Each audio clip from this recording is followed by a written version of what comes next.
इतने हजारों हजारों की संख्या में आए हुए आदिवासी समाज के सभी भाइयों बहनों माताओं बुजुर्गों बच्चों, आप सब लोगों को नमस्कार, सब लोगों को मेरा प्रणाम। और खासकर जो टेंट के बाहर पीछे इतनी बारिश में अपने सर के ऊपर कुर्सी लगा के लोग खड़े हुए हैं, मैं तहे दिल से आप लोगों का शुक्रिया अदा करता हूं। इतनी तकलीफ उठा के आप लोगों ने इंतजार किया हमारे आने का, मैं बहुत बहुत आप लोगों का आभारी हूं। आज की बारिश, इतनी भारी बारिश जो हो रही है, थोड़ी तकलीफ तो हुई, लेकिन ये दिखा रहा है कि भाजपा का जाने का टाइम आ गया है। अब गुजरात के अंदर नई राजनीति होगी, नई पार्टी आएगी, नए चेहरे होंगे, नई क्रांति होगी। गुजरात के अंदर बदलाव शुरू होगा। 27 साल से जो ये लोग लूट रहे थे, खसोट रहे थे, अब इसको बंद करने का टाइम आ गया। आ गया कि नहीं आ गया है? मुझे पता चला, मैं दिल्ली से आया, भावनगर गया अस्पताल में उनसे मिलने के लिए। उनसे मैंने बात की, पता चला, मैंने कहा क्या क्या हुआ था। उन्होंने बताया कि शराब बेचने वाला आया था। तो मैंने कहा कि शराब छुप छुप के बेचते हैं क्या? बोले नहीं सर, रोज आते हैं शराब बेचने, खुलेआम बेचते हैं। खुलेआम बिकती है क्या शराब? आप लोगों से पूछना चाहता हूं, गुजरात में खुलेआम शराब बिकती है क्या? बोले खुलेआम बेचते हैं। हमने शराब पी और उस दिन हमारे साथ ये हो गया। मुझे बहुत दुख हुआ, बहुत गरीब लोग थे, बहुत गरीब लोग थे, बहुत दुख हुआ मुझे। लेकिन दोस्तों, मुझे ज्यादा दुख इस बात का हुआ कि गुजरात के मुख्यमंत्री भूपेंद्र भाई पटेल उन लोगों से मिलने के लिए अस्पताल नहीं गए। ऐसी पार्टी का क्या फायदा? आप लोगों ने, गुजरात के लोगों ने इतना भारी बहुमत देके इनको 27 साल इनको राज दिया आप लोगों ने। या आपके घर में मौत होने पे आपसे मिलने भी नहीं आते? दोस्तों, मैंने पता किया, गुजरात के अंदर खूब दारू बिकती है, खूब शराब बिकती है, खुलेआम बिकती है, गांव गांव में बिकती है, गली गली में बिकती है, शहर शहर में बिकती है। कहते हैं दारू बंदी है, यहां पे तो शराब बंदी है, नशा बंदी है गुजरात में। तो ये इतनी हजारों करोड़ों रुपए की दारू कौन बेचता है?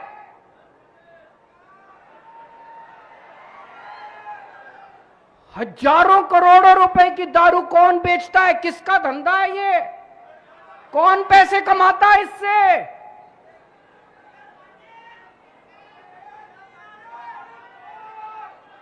दोस्तों, अगर आप इनको वोट दोगे तो ये आपके बच्चों को दारू पिलाएंगे, ये आपके बच्चों को जहरीली शराब पिलाएंगे। अगर आप इनको वोट दोगे तो ये नकली दारू का धंधा चलता रहेगा, गैर कानूनी दारू का धंधा चलता रहेगा। दिल्ली में 5 साल 7 साल हुए मेरे को सरकार चलाते हुए। दिल्ली में हमने शानदार स्कूल बना दिए, इतने अच्छे स्कूल, गरीबों के बच्चे, रिक्शे वाले के बच्चे, मजदूर के बच्चे, दलितों के बच्चे अब इंजीनियर बन रहे हैं, डॉक्टर बन रहे हैं, वकील बन रहे हैं, बड़े बड़े बिजनेस आइडिया लेके आ रहे हैं। शानदार शिक्षा मिल रही है, शानदार स्कूल बना दिए, शानदार अस्पताल बना दिए, रोजगार दिए मैंने बच्चों को। आप दिल्ली जाके देखो।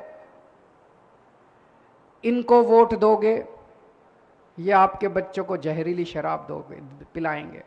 मुझे वोट दोगे, मैं आपके बच्चों के लिए स्कूल बनाऊंगा, आपके बच्चों को नौकरी दूंगा। अब बदल दो, अब आपके पास मौका है, इस बार बदल दो।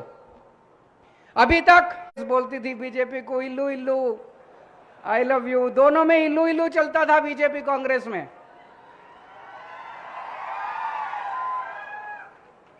दोनों में इल्लू इल्लू, दोनों खूब ऐश कर रहे थे दोनों मिलके। आप कांग्रेस को वोट देते थे, वो जाके बीजेपी में बैठ जाते थे। अब ये बंद होगा, अब ये नहीं चलेगा, अब ये इल्लू इल्लू की राजनीति नहीं चलेगी, अब ये बंद करनी है इल्लू इल्लू की राजनीति। अब ईमानदारी की राजनीति चलेगी। अब ईमानदार पार्टी आ गई है गुजरात के अंदर, आम आदमी पार्टी आ गई है गुजरात के अंदर। अब ईमानदारी की राजनीति चलेगी, ये बंद करना है। कांग्रेस को वोट देने से कोई फायदा नहीं है। इस बार एक भी वोट कांग्रेस को नहीं पड़ना चाहिए, हर वोट आम आदमी पार्टी को, झाड़ू को पड़ना चाहिए। कांग्रेस में कई नेता तो छोड़ के बीजेपी में चले गए, कई नेता चुनाव के पहले चले जाएंगे, और जो बचेंगे वो सारे चुनाव के बाद चले जाएंगे कांग्रेसी। तो अब कांग्रेस में कुछ नहीं बचा। ये वाला चुनाव सीधे सीधे आम आदमी पार्टी और बीजेपी के बीच में है। आम आदमी पार्टी मतलब ईमानदार पार्टी, आम आदमी पार्टी मतलब देशभक्त पार्टी, नई राजनीति, नए चेहरे, नई सोच, नई उमंग, नई एनर्जी। और भाजपा मतलब जहरीली शराब, भ्रष्टाचार, नकली दारू। आज मैं आपके बीच में आपके मुद्दों के बारे में बात करने आया हूं। मेरे को भाषण वाषण नहीं आता, मेरे को राजनीति करनी भी नहीं आती, मेरे को पॉलिटिक्स नहीं आती, मेरे को काम करना आता है, मेरे को देश के लिए काम करना आता है। मैं भी आम आदमी हूं। आज से 10 साल पहले इस देश में केजरीवाल को कोई नहीं जानता था।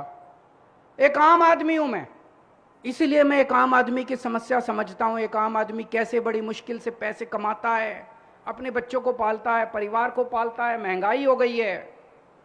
तो आज मैं आपको कुछ गारंटी दे रहा हूं, मैं आपको 5 साल की गारंटी दे रहा हूं। अगर हमने काम नहीं किया तो 5 साल के धक्के मार के हमको बाहर निकाल देना, हमको गुजरात में मत घुसने देना अगली बार। और ये केजरीवाल की गारंटी है, टूटती नहीं है कभी, पक्की गारंटी है। एक एक शब्द में सोच के बोलता हूं।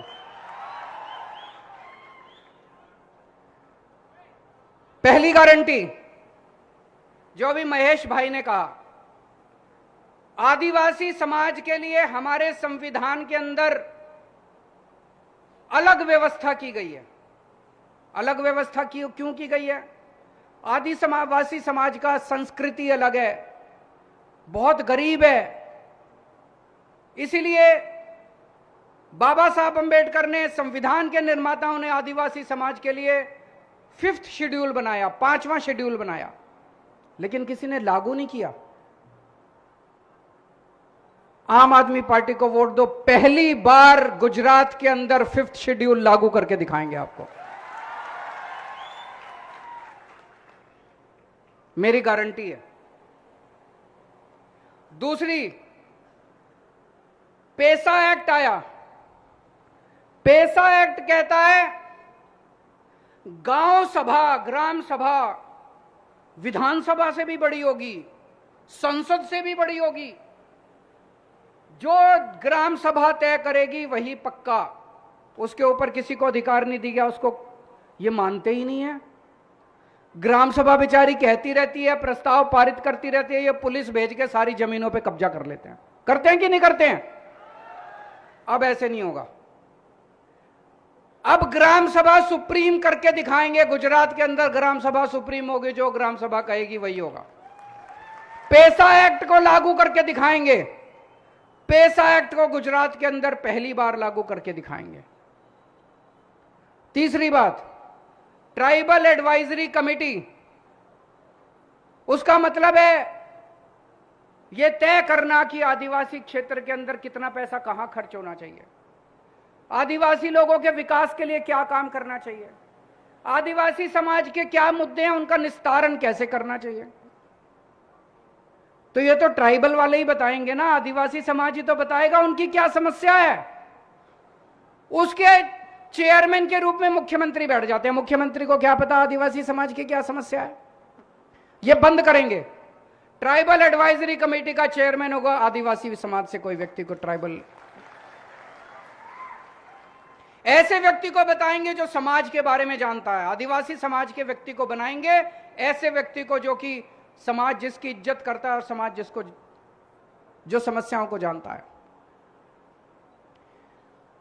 दोस्तों, मैं आपसे पूछना चाहता हूं, दिल्ली में जब हमारी सरकार बनी बिजली बहुत महंगी थी। 2015 में हमारी सरकार बनी, उसके पहले बिजली बहुत महंगी थी। हमने दिल्ली में आके सबके लिए बिजली फ्री कर दी। दिल्ली में फ्री बिजली मिलती है,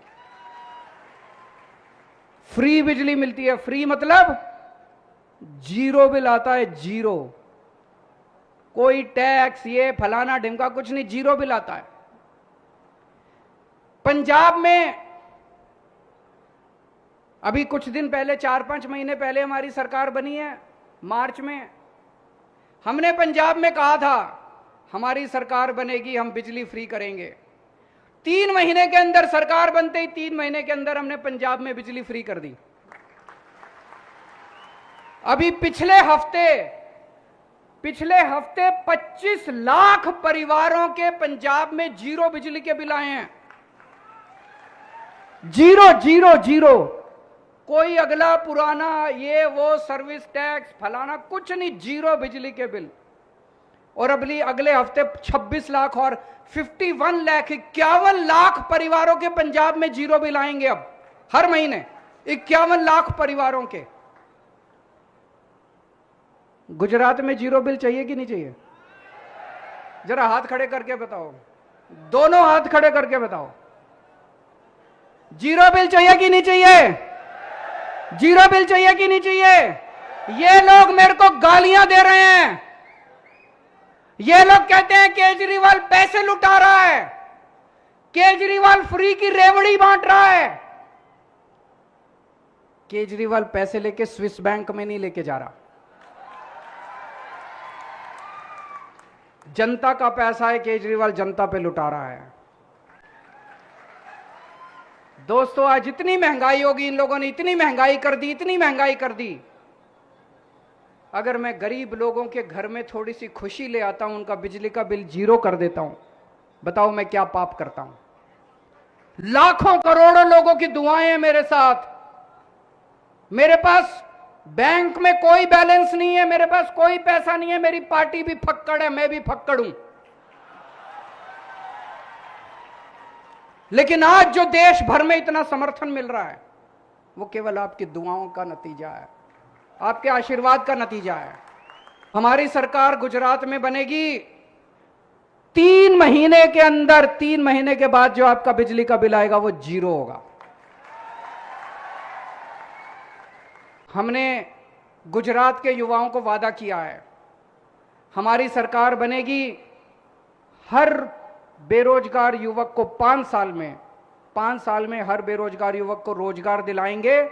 और जब तक रोजगार नहीं मिलता तब तक 3,000 रुपए महीने के हिसाब से बेरोजगारी भत्ता मिलेगा। मैंने पूरी प्लानिंग करी है, महेश भाई के साथ बैठ के, गोपाल इटालिया के साथ, ईशुदान भाई के साथ, इंद्रानिल भाई, सबके साथ बैठ के मैंने प्लानिंग करी है। हम आपके लिए 10 लाख सरकारी नौकरियों का इंतजाम करेंगे। 10 लाख सरकारी नौकरियों का इंतजाम करेंगे, उसमें आदिवासी समाज को पूरा हक मिलेगा, उनको पूरा अपना कोटा मिलेगा। इनके बस की बात नहीं है, ये हम ही कर सकते हैं। 10 लाख सरकारी नौकरियों का इंतजाम करेंगे। आदिवासी समाज आज पिछड़ा इस वजह से है क्योंकि उनको अच्छी शिक्षा नहीं मिली। मेरी गारंटी है, मैं खुद सुपरवाइज करूंगा, हर गांव में, आदिवासी समाज के हर गांव में एक शानदार, प्राइवेट से भी अच्छा सरकारी स्कूल बनाएंगे हर गांव के अंदर। आपके बच्चों को अच्छी शिक्षा देने की मेरी जिम्मेदारी है। हर गांव में एक अच्छा अस्पताल, अच्छा मोहल्ला क्लिनिक, और जिले के अंदर अच्छा एक अस्पताल बनाएंगे। ठीक है, 2 करोड़ लोगों के लिए हमने सारा इलाज मुफ्त कर दिया, दवाइयां भी मुफ्त, टेस्ट भी मुफ्त, आपका ऑपरेशन कितना भी महंगे से महंगा ऑपरेशन हो वो भी मुफ्त। आपके लिए भी ये इंतजाम करेंगे, सारा इलाज मुफ्त। आपके लिए अच्छे अस्पताल बनाएंगे। अगर सरकारी अस्पताल में कोई नहीं हो सकता, आपको प्राइवेट से कराना पड़ेगा, वो भी मुफ्त होगा, सरकार उसका पैसा देगी। होना चाहिए कि नहीं होना चाहिए? जितने हमारे आदिवासी समाज के लोग बेघर हैं, जितने बेघर हैं वो सबसे गरीब हैं, उनके घर पे छत, उनके सर पे छत नहीं है। सरकार उनको घर देगी, उनको एक फ्री में घर देगी, जितने आदिवासी समाज के लोग बेघर हैं, और हर गांव को एक पक्की सड़क के साथ जोड़ा जाएगा। ये सारी बातें मैंने छोटू भाई वसावा, महेश भाई से, सबके साथ मिलके हम लोगों ने बनाया है। मंजूर है आप लोगों को? दोस्तों, जैसे मैंने कहा, मैं फक्कड़ आदमी हूं, मेरे पास पैसे नहीं है चुनाव लड़ने के। चुनाव आपको लड़ना पड़ेगा, काम आपको करना पड़ेगा।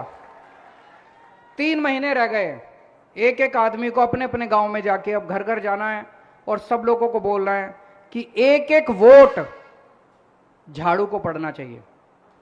एक एक आदमी, या जितने लोग आए हैं, आज कसम खा के जाएं कि कम से कम एक एक आदमी अगले 3 महीने में 100 लोगों को आम आदमी पार्टी को वोट देने के लिए तैयार करेगा। भारत माता की